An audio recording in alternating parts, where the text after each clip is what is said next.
Coming up on this episode of the Preston North End Weekend Warm-Up, both sides of the divide. Simon Grayson is our special guest. As we enter Ramadan, we'll give you an insight from a Preston perspective, and the build-up to the derby starts now. And only here on the Preston North End Weekend Warm-Up. And a big hello again and a warm welcome to this episode of the Preston North End Weekend Warm-Up. And we thought we'd go with someone who's been on both sides of the border. Simon Grayson, manager for both, and of course part of that famous, what we now call Tommy Clark night at Deepdale. We'll hear about that in just a moment, but we'll start this chat talking about Simon, who has been out in India and how that's been going. Yeah, it's been really good, both professionally and a life experience as well. 3 years ago, I went out there to see Martin Bain, who was at Sunderland with me, who's the CEO of the league there. Just for a holiday, went to Mumbai, went to Goa, and then went to the final of the ISL. Never thought 3 years later I'd actually be taking a team to the final like I did last weekend. But it's been a great life experience, and been in many different cities, been able to sample different cultures, but also been out of my comfort zone of managing outside of Lancashire and Yorkshire, to be fair, for the first time. And you can't get much further away than going to India. So I just felt that it was the right time to try something new. I'd got offered jobs in the summer about staying over here, but yeah, I just thought, well, why not? And if it doesn't work out, I can always come back home and see what happens in the future. And yeah, we've had a good season. We won a tournament in early in the pre-season, which was a historical and a big tournament to win. Then season didn't go start as well as we should have done, but then we've just won the last 11 games to get to the playoff final, and unfortunately we lost out on penalties, which isn't something I'm used to, losing playoff finals, unfortunately. But we did as you said, I've been home for a week, and then I'm going back tomorrow at the end of the week, and then into a tournament for 3 weeks, and then back for the summer break. So I really enjoyed it. Lots to see. Been to Taj Mahal and many other iconic places in India, and all over it's been good. And the one thing that you can do is you can coach in a t-shirt and shorts every day rather than having balaclavas and woolly hats on and big coats. So that's been a plus as well. Yeah, you've changed the playoff jinx, by the way. You can't blame that anymore. That one went at Wembley. That's gone. Well, that's gone now. Exactly. Well, I did say at the time that records were there to be broken, and we managed to do that day, didn't we? What are the big differences? I mean, I know it might sound an obvious question, but what are the big differences from you working here in Lancashire to working out there? Well, obviously, the obvious one is the conditions, the heat. You try and put sessions on for the players early on when I started coaching there, and so you're doing a possession-based session and you're thinking they can do it for 3 minutes. After a minute and a half, they're on the knees dying because of the heat and the humidity as well. Even though you'd think they'd be used to it, it is quite demanding when you're doing intense training sessions. And so that's the biggest part. Obviously, communication can be difficult. We've got 2 Brazilians, 2 Spanish boys, Fiji international, plus a host of Indian players as well. So yeah, you're having to change your coaching methods. And probably the one thing I realise is that to probably slow down when you're talking to them, but then after a minute or so you get back into the usual Yorkshire twang, and they're looking at you as if to say, what are you on about here? We haven't understood anything that you've just said. So we've been saying that to you, though. I still haven't come out with any Lancashire twang quite yet. I've still got my Yorkshire accent, as you know. Have you managed to sort of stay in touch? Do you watch football for back here? Have you managed to sort of keep your finger on the pulse, is the word I'm looking for? Yeah, I think, yeah, definitely. Obviously, we've got a time difference of 4.5 hours in front. So when the games are on midweek, it's like early hours in the morning. So I'm no disrespect to the football in England. I'm not staying up after midnight to be watching football when we actually start training at 8:30 every morning because of the heat, as I mentioned. But yeah, obviously, my lad's on loan at Stockport from Barrow. So I'm watching out for Leeds results, Preston results, and yeah, it's been fascinating to see how seasons develop. And the one thing that you look at is that football still hasn't changed in England. Managers aren't given as much time as they should do. And every time you're looking, another manager's a football club or a manager's under pressure from X, Y, and Z people within that club.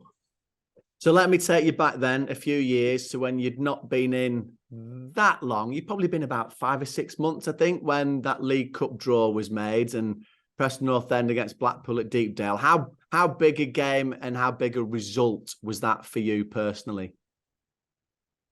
Well, I think when the fixture came out straight away, I knew the intensity of the rivalry because I've obviously been at Blackpool as a manager, won and lost in that particular game. So when it came out, I didn't need any explaining that what it meant to both sets of supporters. And ultimately, we were a division below at the time as well, I think, weren't we? And it was a full house at Deepdale. And it was strange having Tomo on the opposite dugout as well to me. And Paul Ince was obviously the manager for Blackpool at the time. And it was just an incredible atmosphere. And it was a tight game, as you expect. There's not been too many games where it's been really one-sided affairs. So then to leave it to score so late, as you said, now it's a Tom Clark derby winner that everybody talks about. And yeah, it was a great feeling because it obviously gets you off onto a good platform with the supporters, the Preston supporters who you were working for on that particular night, and great memories of me celebrating, seeing Tom Clark celebrating, but ultimately seeing the Preston North End fans celebrating. And I know we joked about the playoff curse before as well, but it was some day, wasn't it, the day at Wembley? Yeah, it was. And I look back on it as one of my biggest achievements. Not the final, but actually getting to the final based on what had happened in the Colchester game, how we had to galvanise the team again to go and beat Chesterfield, a good Chesterfield team on I think it was a Thursday night, and then beat them in the second leg at Deepdale again. And then obviously when we got to the final, it was all about, well, we've got this terrible record in the playoffs and it's not going to be our day again. And my message was that records were there always to be broken, and everything that we planned from the size of the pitch, we changed at Deepdale, how they were going to play, we were going to allow them to have possession. Even the boy Thompson had gone off injured in the semi-final, and I didn't think he was fit. And I said to somebody, whenever you get a chance in the first minute, turn it behind him and see how fit he is. And within 2-3 minutes, we did that, and he pulled his hamstring. And then you just get the goals, the early goals, and Jermaine scored, then Hunt scored. He was on a roll that season, wasn't he? And then to get the third one just before half-time, you're thinking, even the most pessimistic Preston supporters can't think that we're going to mess this up. And you just needed the luxury of the fourth goal, obviously, and Jermaine got that, and then he walked off a hero. And yeah, it was one of the most enjoyable afternoons as a football manager that you've had, because you can't lose from 4-0 down. Oh, you shouldn't lose from 4-0 down, and we didn't do. And it was a great celebration for everybody. Yeah, it was amazing. And there were people who were still sort of biting the nails still. But I think by the time we'd got to halftime, I think most of us think we would, as you say, we shouldn't lose this one. Do you miss it all, that sort of buzz? Or is the buzz that you're getting out there now, because I know that you're enjoying it out there because of what you're learning, but one day, have you got it in the back of your mind to come back, or is this you now, do you think? No, like I've used this as an experience to develop my coaching methods and techniques and my management skills. I see it as another step to being a better coach when I come back to England. I want to carry on working. And you do get the buzz. We're playing in front of anything from 8,000-9,000 to 25,000. And we go to some grounds that had 35,000, 40,000 as well. And when you're scoring goals, it's like, it's no different anywhere around the world. And said to Carol, my wife, one day that, I'm not, if I come home, then happy days. And then she saw me celebrating a couple of goals, saying, you don't look like you were in a rush to come home at any particular time. So that's just the buzz of being a coach, any manager around the world. When you're winning matches, it's no greater feeling. And on the reverse of that, when you lose matches, it's a horrible feeling still anywhere in the world. But yeah, I've still got plenty of legs left in me as such to hopefully get an opportunity back in England at some point. But for this year and probably next year, I'll be out in India. Well, it's great to see you. Thank you for sparing time for us. And I would like to think that everybody watching this wishes you all the very best for when you're going back? Because you've got more games in a couple of weeks' time, haven't you? Yeah, that's right. We've got a Super Cup that we finish off. So, we've got a 3-week tournament, and then I'm back for a few months, and then I go back. So hopefully by the time I get back, there'll still be a few games in the EFL that I'll be able to come and watch. I might try and get over to Preston actually to watch some games and watch my beloved Leeds as well. So it'll be nice to get the two, and hopefully Preston can continue, and they're just within the playoff reaches. So then you need a good run from now to the end of the season if able to get into the playoffs. But you can't dismiss it, but it's not going to be quite too easy as well, is it? Right, as I'm sure many of you know, we are currently in the holy month of Ramadan. So Mo Patel from the Preston North End Community and Education Trust has joined us here in the studio. Thank you for that, Mo. So I'll start by saying Ramadan Mubarak, and explain a little bit to us about, for maybe those who don't fully understand what's happening, about what this month is all about. Yeah, so Ramadan is the holy month of the year that Muslims all around the world look forward to. It's a month of sacrifice, discipline, as Muslims are fasting all around the world.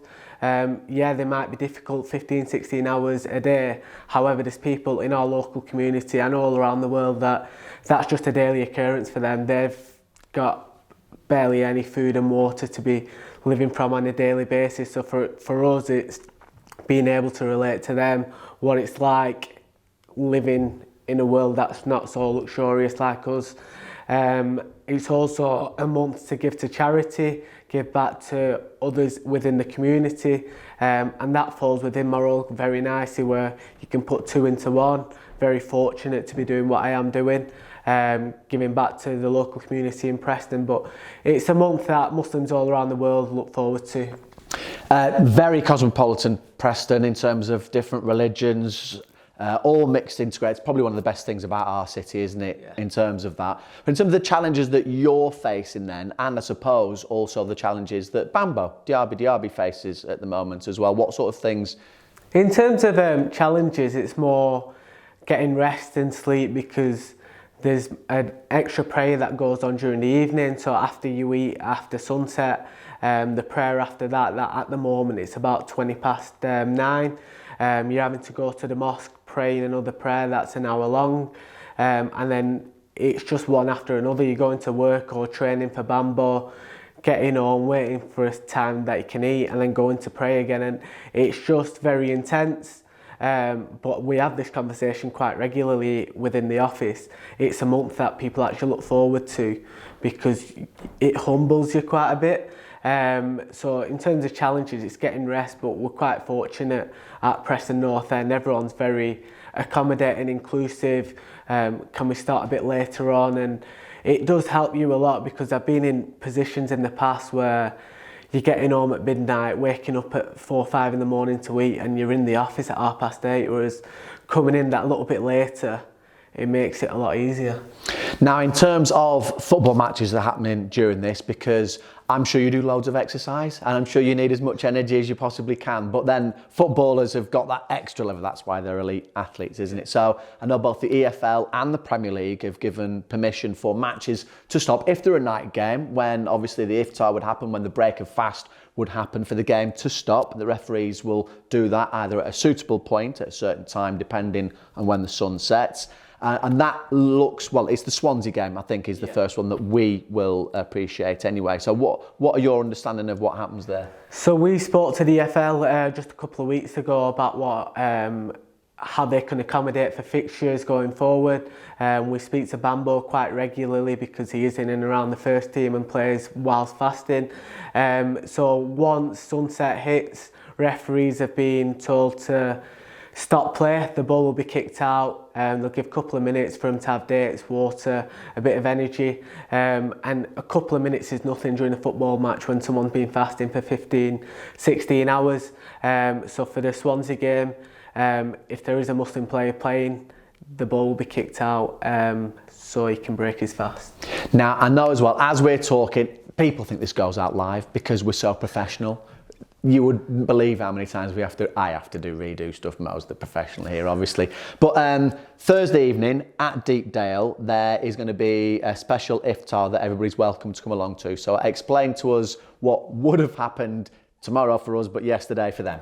Yeah, so we're opening up the doors of Deepdale for Muslims and non-Muslims to open their fast at the stadium.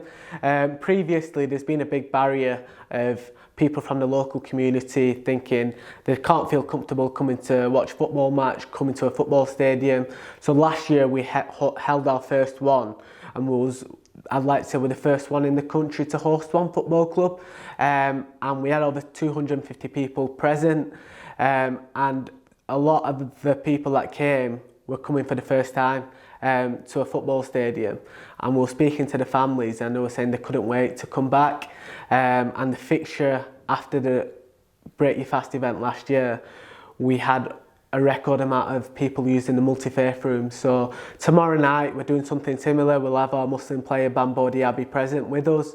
We're expecting a good turnout again. A lot of our team will be present. They'll be fasting as well.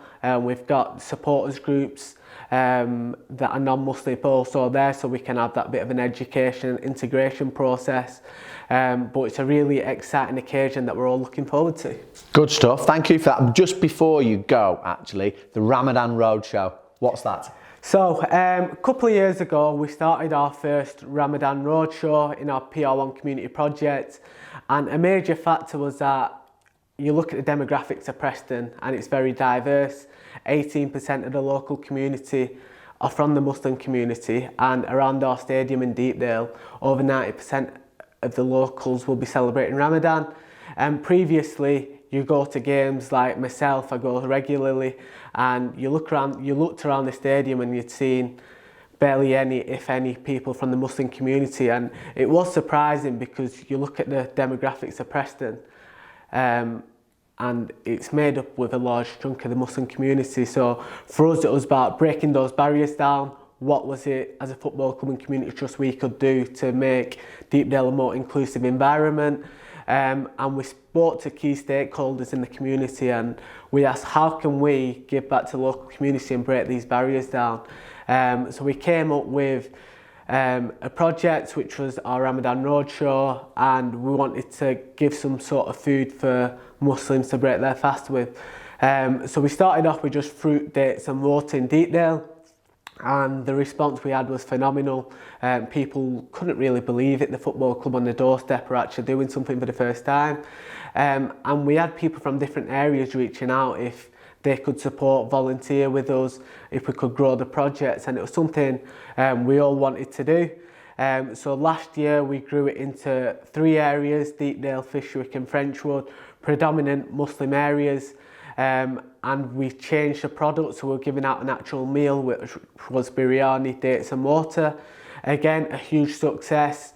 We were nominated for the project of the season in the championship over every other club in the country, it shows the impact that we've had. So this year we've grown it again. We've moved into 7 areas: Fullwood, Deepdale, Fishwick, Frenchwood, the city centre, Plungington. And for us, it's getting to know more people in the local community, getting to see how we can support them, and the impacts that it's actually had, both from our provisions and from a supporter base perspective. We've gone from hardly any, if any, supporters to our prayer rooms are full on a regular basis. We had over 70 using the back end of the season. Even at away fixtures, we've got regular supporters using multi-faith rooms at away games. We have regularly other clubs reaching out, asking how they can accommodate like we are, best practice advice. And for us, going to meetings, conferences, it's very proud that we're actually doing something in the local community. And myself being brought up in Preston, going around, knowing a lot of the people, it is very satisfying. But lastly, it's more than just looking at it from that perspective. We work with a lot of refugee groups, asylum seekers, a lot of vulnerable families who may not even be fasting, but having that meal that they can put on the table, and the faces that you see when you're actually providing for them, you can't put it into words. They're so thankful for it. And we're also providing a bit of work experience on an award-winning project and providing food for them on a regular basis. So for us, it's giving back to the local community. For us, fasting 15, 16 hours, it's only for a month. For them, it's for all year round. So we try and do as much as we can in the local community. Brilliant. Good work. Very inspiring as well. And I know if people want more information from you, Mohammed@pne.com Yeah, that's right. is the email address. Before we finish, I know you're a North End fan, so I've got to ask you about that quickly as well. What do we think about this weekend? Oh, it's nervous. Quietly confident, fingers crossed, similar to last year. Let's get the ground rocking.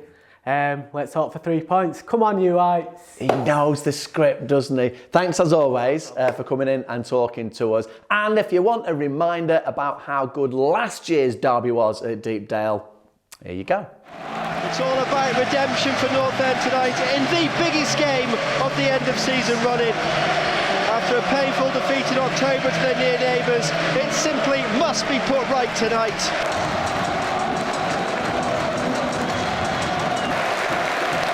Well, in the 7th minute of the game, it is time to remember the all-time great Sir Tom Finney would have been 100 years old today.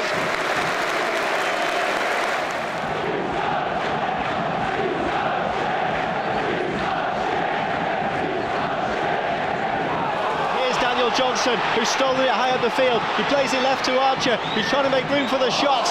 It took a deflection and goes behind for a corner. Whiteman ready to try and put it on top of the new keeper as it's played in. It's off the crossbar. So close from Andrew Hughes. Continuing to look enterprising here for Lily White as supporters arriving from Potts down the right-hand side. He looks to cross it in. Big deflection off the crossbar. Drops to Brown, who slipped, and it still hasn't been cleared as Cunningham hit it, and eventually it's spun behind. And the cross is blocked by Potts. Keogh trying to knock it down for Anderson again, under pressure by Whiteman, who's gone down looking for a free kick there. The referee allowing play to carry on, and this could be a counter-attack for North End. They've got bodies streaming forward. It comes out towards Cameron Archer here. Can he find the finish? He can! Cameron Archer has done it for North End in the West Lancashire derby. The deadlock is broken, and it's Archer who has found the bottom corner. A moment to remember for the youngster, and a goal to savour for the home crowd. Whiteman is poised and ready. Right-footed, he plays it in towards the far post. It's headed down and might drop for Alan Brown. Archer could leave it. Instead it's Whiteman! Just wide, and only inches wide at that. Pesci Anderson scored against North End in October. He's lining this one up now to try and find an equaliser. He does hit it, and it's just wide. He can't believe that hasn't got in. North End have got everyone behind the ball here to defend as it's out towards the winger again, Bowler, who heads it in, but it's headed away, and now it's Cameron Archer, who's got a long way to go this time. From deep inside his own half, he runs forward. Reese is calling for it to the right. Archer's continuing to go alone, and Reese is frustrated that he wasn't played in by his strike partner. It's Maxwell who sends it forward. Daniel Everson's after it. He gathers it, and there goes the full-time whistle. Preston North End have done it in the West Lancashire derby. It's Cameron Archer's goal that has won it against their arch rivals. And listen to the noise and look at the celebrations everywhere around this stadium. This is what it means in the West Lancashire derby. Okay, before we concentrate again on this weekend's big derby game at Deepdale, let's look further into the future. Good news for 3 of our Academy starlets this week who all had their 1-year options activated, including Kian Taylor. And Tom Rawcliffe caught up with him earlier in the week. Kian, first and foremost, congratulations. You've got an extra year with Preston North End. How does that feel? Yeah, obviously I couldn't have asked for anything else, to be honest. Obviously, been a long 2 year, but it's the rewards, what you come for, it's what you want at the end of the 2 years. So yeah, I couldn't be happier. You say it's been a long 2 years, but you've been here a lot longer than that, yeah, haven't you? Obviously started all the way back in under 8s, I think, in the pre-academy, and then come all the way through. So yeah, it's been a long journey, but you know, I couldn't ask for anything else really. I know as a child it's probably not on your mind to think what's in the future, but is this exactly what you have been working towards? Yeah, so obviously as a kid you play because you love the game, don't you? And obviously being at Preston, it was local, it was just a lot easier. But obviously supporting a club, the older you get, the more you kind of fall in love with it really, and it gets a lot more serious, and you realise like you want to become a professional footballer, and that's what you're here to be, and hopefully it's just a stepping stone to what it could be. Yeah, the extra year does give you that chance to impress again for another 12 months to impress, to get that chance for a professional deal, and I guess that's always in the back of your mind. Yeah, so obviously I just see it as an extra year just to kick on. It's another opportunity to try and get another deal on top of this one, so hopefully hit the ground running in pre-season. Firstly finish this season strongly obviously, but come back in pre-season, hit the ground running and see where it takes me. The year also means you can continue playing for the under-19s, you can feature in the Central League, you can play for the first team. It's a nice mixture for you, and I guess all of those things put together is just experience, isn't it? So obviously the key for young players nowadays is just to keep playing, play as much as you can, and the variety of games that I can play in, it'll help me. You know, there won't be no lacking game time. There's, like I said, there's under-19s, loans possibly, Central League, and if there's opportunities coming around with 13, there's that as well. So it's a variation that you can play and quite ask for much more, to be honest. You've been up here with the first team quite a lot recently as well. How have you found those experiences? Yeah, no, I do like it up here. It's a lot more serious in a way. Obviously your youth team, it's good for your age, it's good to play in, but this is where you want to be most of the time, and you can't ask for much more. The standards are a lot better. You just got to keep up with it as much as you can, and that's the only way you can do, is just by coming up and keep doing well. And how's the manager been with you? Because he's always kind of said publicly that he will give chances when people deserve those chances. Yeah, no, he makes you feel welcome, he speaks to you, and on the pitch he just helps you out as much as he can. So obviously I play in a slightly different position when I come up here to what I do in the youth team, so he helps me out a lot where he wants me to play, what he wants me to do, and yeah, does well with me. While we're talking about the first team, there's a pretty big fixture coming up this weekend, Blackpool at home, and I know you're obviously a big PNE fan yourself, so just firstly, what does that game mean to people as PNE fans? Yeah, it's the game we look forward to, isn't it? It's the game we want to win.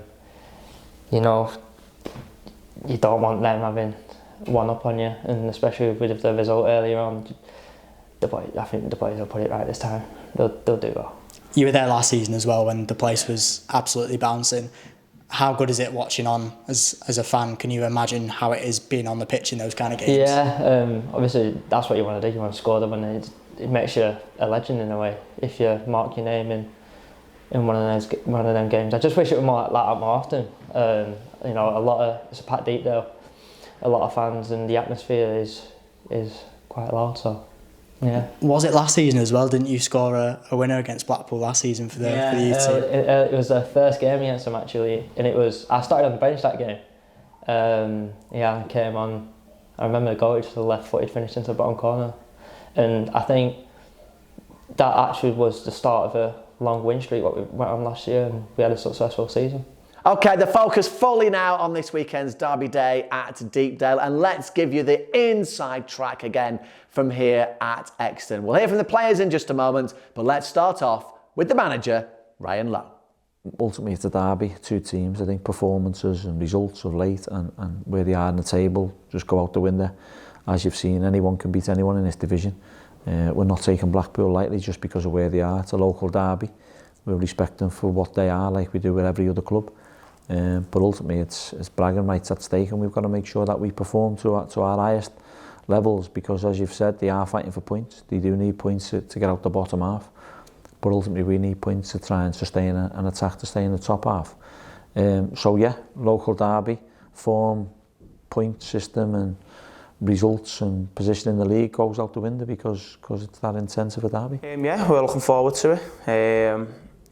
Obviously the result that we had against them last time we played them, I didn't think it was a fair result. I thought we were the better side, but we're looking to change that. Obviously we know how much it means, and we're going to be right up for it and ready for it. Ryan Linz has trained all week and trained last week as well. He was ready before the Middlesbrough game, but we didn't want to risk him, so we just felt, you know, keep him ticking over and making sure he's right. He's fine. Ched's just doing some stuff in-house. We'll see how he is today, whether we can get a tune out of him. But again, everyone's fully fit. We just depending on what we do, apart from Greg, and we'll monitor Ched over the next few days. I think we were in a great reign of form. Obviously we were 7 unbeaten, few wins, few draws, but we were going in the right direction, and Middlesbrough was just a bad afternoon all round. I think, don't get me wrong, they're a very good side, and I think they'll go up as with Burnley. But listen, we've got to put that to bed, as we already have. We've had a good few days off, good weeks training. Got all the lads back now from international, and 2 days now, Thursday, Friday, ready to go. And that is that, other than obviously that huge fixture this weekend. Stay safe, enjoy yourself. Some logistics for you before we get there. Ticket-wise, all the details are on Preston North End's official website. A reminder that away tickets for Millwall and Queen's Park Rangers are now on sale, as well as every home game between now and the end of the season. It's swapped for the Cop this weekend, and on the town end, 30 years since we first started going back onto the town end. 30 years. There's not one other person in this room that was even alive 30 years ago other than me. It was a momentous occasion. It was great times when we moved back on there as well. And let's recreate that this weekend. 1,000 flags. They're not yours. Put them back afterwards. And 10,000 balloons. You can take them home. That's fine. We're more than happy for you to do that. But please return the flags after the end of the game. Put them back in the bins on the concourse on your way out. And most importantly, enjoy the game. And come on, you